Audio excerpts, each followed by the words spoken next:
চরম দুর্ভিক্ষের দিনে নিজের শূন্য গোলার কোণে এক গরিব কৃষক হঠাৎ একটি উজ্জ্বল রূপালী শস্যদানা খুঁজে পেল।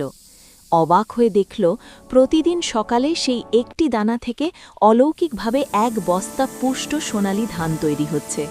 কৃষক নিজে সামান্য এক মুঠো খেয়ে বাকি সবটুকু ধান গ্রামের ক্ষুধার্ত পরিবারগুলোর মাঝে বিলিয়ে দিতে শুরু করল।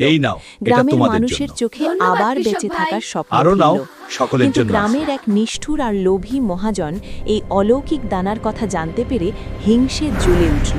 সে ভাবল, দানাটা যদি রূপালী হয় তবে একে গুঁড়ো করলে নিশ্চয়ই ভেতর থেকে সোনা বেরোবে।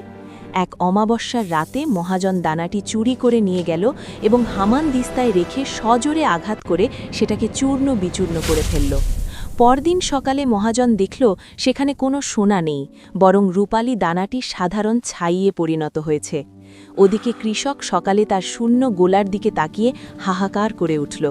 জাদুটা মরে গেছে, আর তার সাথে মরে গেছে গ্রামের শত শত মানুষের বাঁচার শেষ আশা। কৃষক ধুলোয় বসে দুই হাতে নিজের